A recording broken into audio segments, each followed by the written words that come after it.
he had ex libris plates in the front of everything, as people did then. Ormond had a library of 15,000 books, which arguably could have been the largest private library in Beijing. He managed in 1952 to get the whole thing shipped back to France. Now, if you've ever tried to ship books from China back to your home country, you'll know that no one wants to touch that job, right?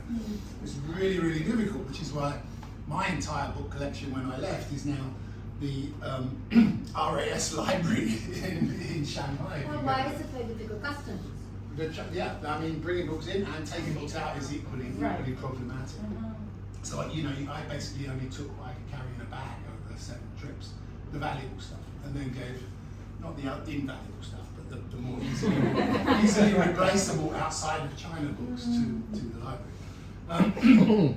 He managed to get all of his and get them on a steamer back to France. So this salon takes place.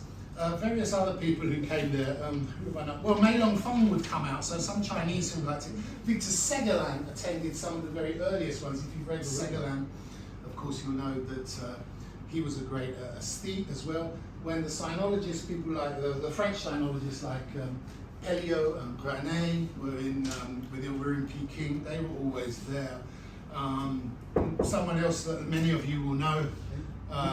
这是我们送您的那个烤姜母馒头，这是一个中式的 A specialty dessert. 谢谢。还有一个 Many of you will know the paleontologist and philosopher Pierre Teilhard du Chardin, who also was involved with Peking.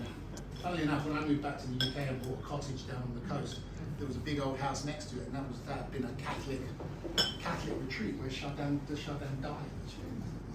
Oh, wow. It's sort of a weird one. I thought, well, I'll probably die here as well, so one who'll be remembered.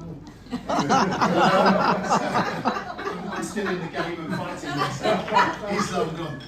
Anyway, so that was the kind of people that came, but also people like E.T.C. Werner, people like Reginald Johnston, who, these were French speakers as well. So they would come as well. So it's an amazing group, and I know that there are some pictures of all of these people, plus some women who, without being sexist, I'm going to suggest were the wives, rather than semi-important in their own rights. But it is possible that artists like the American Bertha Lum, who did speak French, and several others also came along to the salon that he had here.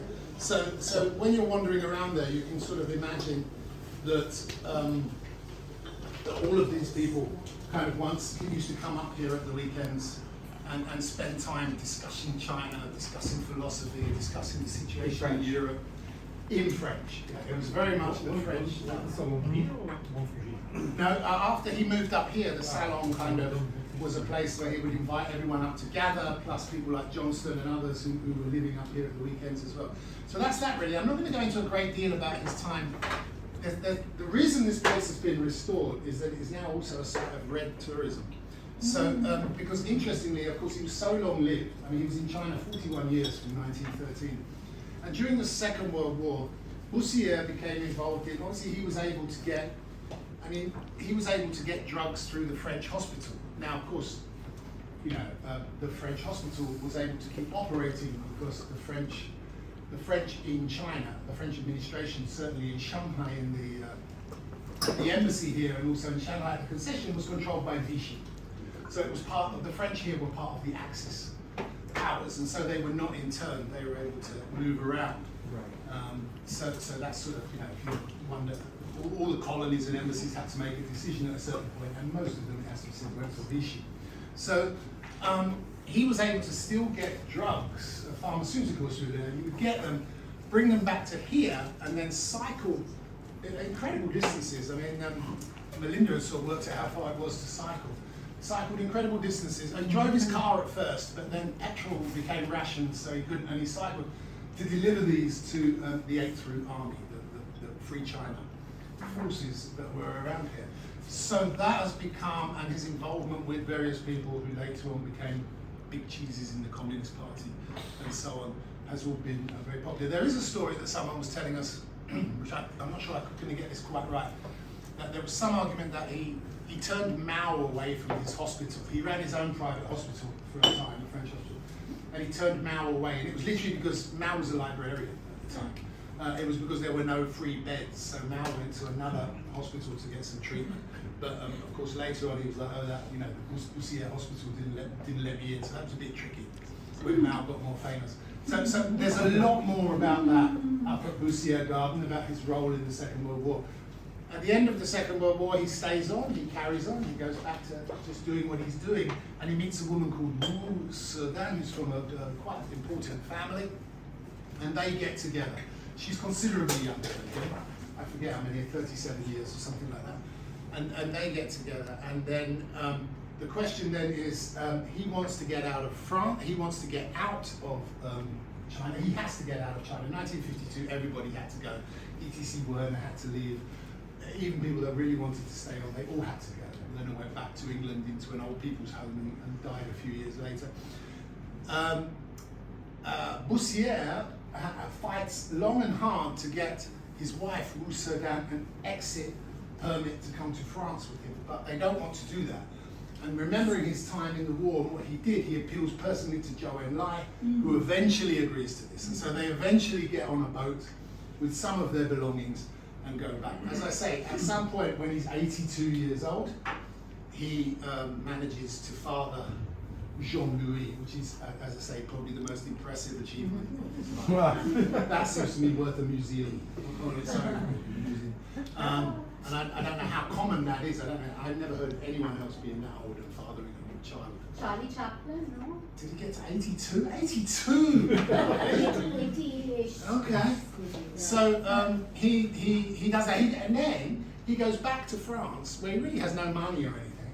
And he finds a place in central France. And he builds another house. And by now he's like 83 or whatever. The young son is on its way. And his wife is worried because he goes out every day farming.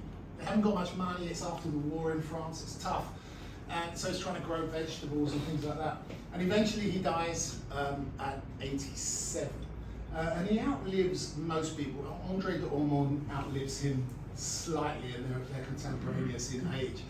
But Ormond, because he was a great sinologist, he came back to France, and they gave him an old abbey outside Paris for him to continue his sinological work. He still had a few volumes of Dream of Red Mansions to translate, and they wanted to get that done. So he outlives him by a couple of years. But that's the story. So that's whose house we're going up to. And Bussiere actually lived till 2013. I never got to meet her, but she was sort of around. She was quite old. Jean-Louis is still fit and healthy in Paris, and has been here and visited. He was invited here when they first reopened it. So when you go up there, you'll see lots and lots of pictures. There's lots about, obviously, his wartime stuff, but there's lots of earlier things as well. It's a unique structure in that, it's not a temple. It is actually something that he designed himself. Most of those did not survive. Even Johnston's what he called Cherry Glen, never survived. So I think it's quite fun to see.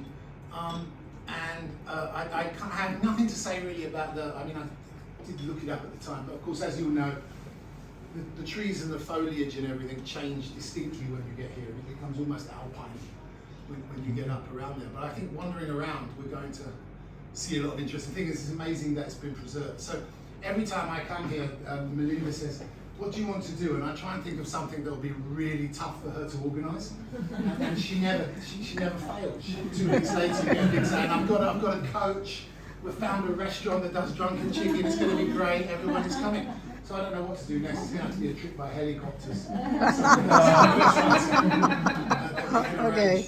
Anyway, it's fantastic. We can do that. Thank you for coming. And, Thank you. Once you've finished eating, I guess Melinda will lead us up to... We'll go up there. Well, get back on the bus. the bus will take us there. It's not much fun to walk.